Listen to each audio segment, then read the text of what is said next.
ទោះបីជាទំនាក់ទំនងរវាងការញ៉ាំអាហារនិងសុខភាពផ្លូវចិត្តជាអ្វីដែលពិបាកក្នុងការបកស្រាយប៉ុន្តែការស្រាវជ្រាវមួយចំនួនបានបង្ហាញថាការញ៉ាំអាហារសម្បូរទៅដោយអាហារូបត្ថម្ភដូចជាបន្លែផ្លែឈើនិងធញ្ញជាតិអាចជួយឲ្យយើងមានសុខភាពល្អលើសពីនេះវាថែមទាំងជួយឲ្យយើងមានអារម្មណ៍ល្អនិងសុខភាពផ្លូវចិត្តប្រសើរជាងមុនថែមទៀតដូចនេះដើម្បីទទួលបានសុខភាពផ្លូវកាយនិងចិត្តល្អយើងមិនចាំបាច់ផ្លាស់ប្ដូរទម្លាប់អ្វីច្រើនឡើយផ្ទុយទៅវិញយើងគ្រាន់តែធ្វើតាមការណែនាំក្នុងវីដេអូនេះយើងនឹងអាចទទួលបានសុខភាពកាយនិងចិត្តកាន់តែល្អជាងមុនទី1ញ៉ាំឲ្យបានទៀងទាត់ការញ៉ាំទៀងទាត់សំខាន់ណាស់សម្រាប់ការធ្វើការរបស់ប្រព័ន្ធរំលាយអាហារតើមានអ្នកណាខ្លះដែលធ្លាប់តែញ៉ាំអាហារទៀងទាត់ហើយនៅពេលដែលរវល់ភ្លេចញ៉ាំអាហារនៅម៉ោងដដែលនោះយើងស្រាប់តែមានអាការៈកពោះឃ្លាននិងមានអាការៈឈឺក្បាលធីងធូងជាដើមនេះជាសញ្ញារបស់រាងកាយដែលទាមទារឲ្យយើងត្រូវតែញ៉ាំអាហារឲ្យទៀងទាត់និងទៀងពេលការញ៉ាំទៀងទាត់និងទៀងពេលអាចជួយកុំឲ្យជាតិស្ករក្នុងឈាមរបស់យើងធ្លាក់ទាបពេកដែលជាមូលហេតុធ្វើឲ្យយើងងាយនឹងមានអារម្មណ៍មួម៉ៅឆាប់ខឹងនិងអន្ទះសារទី2ញ៉ាំទឹកឲ្យបានច្រើនការញ៉ាំទឹកតិចពេកធ្វើឲ្យរាងកាយរបស់យើងខ្សោះជាតិទឹកហើយវាជាមូលហេតុមួយធ្វើឲ្យយើងមើលទៅហេវហត់អស់កម្លាំងនិងពិបាកក្នុងការផ្ចង់អារម្មណ៍ទី3ញ៉ាំខ្លាញ់ឲ្យបានសមរម្យយើងគិតថាការញ៉ាំខ្លាញ់អាចធ្វើឲ្យធាត់ប៉ុន្តែការញ៉ាំខ្លាញ់បានត្រឹមត្រូវនិងសមរម្យអាចជួយឲ្យខួរក្បាលធ្វើការបានល្អហើយវាក៏ជាប្រភពថាមពលដ៏សំខាន់សម្រាប់សកម្មភាពនានារបស់យើងផងដែរខ្លាញ់ដែលល្អសម្រាប់ខួរក្បាលមានដូចជាប្រេងអូលីវប្រេងអូមេហ្គានិងខ្លាញ់បានមកពីអាវ៉ូកាដូឬយើងហៅថា fiber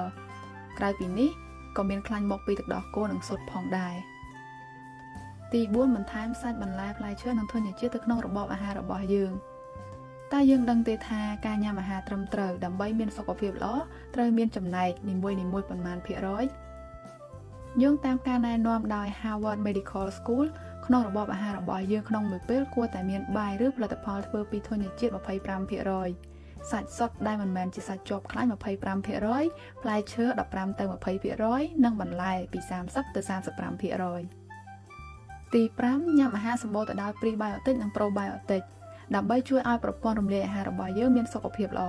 Prebiotic បានមកពីអាហារសម្បូរទៅដោយកាកសរសៃវាជាអាហារចម្បងរបស់បាក់តេរីនៅក្នុងពោះវៀន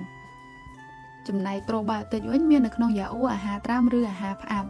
ហើយវាជាពពួកមីក្រូសារពាង្គកាយមានប្រយោជន៍ជាពិសេសសម្រាប់ប្រព័ន្ធរំលាយអាហារ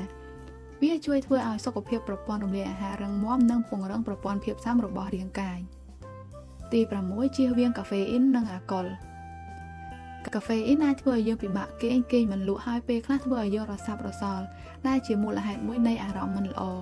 រីឯអាល់កុលវិញអាចប៉ះពាល់ដល់សុខភាពខួរក្បាលធ្វើឲ្យសមត្ថភាពខួរក្បាលរបស់យើងថយចុះហើយវាក៏ជាផ្នែកមួយនៃមូលហេតុដែលធ្វើឲ្យយើងមានអារម្មណ៍មិនល្អដែរយើងដឹងហើយថាអាហារនិងការធ្វើលំហាត់ប្រាណជាគន្លឹះសំខាន់មួយសម្រាប់ការថែទាំសុខភាពដូច្នេះយើងគួរយកចិត្តទុកដាក់ចំពោះអ្វីដែលយើងបានបរិភោគនិងបរិភោគអាហារចម្រុះគ្នាដើម្បីទទួលបានសុខភាពល្អសូមជួយ like និង share ប្រសិនបើអ្នកយល់ថាវីដេអូនេះមានប្រយោជន៍ចំពោះអ្នកនិងអ្នកដទៃ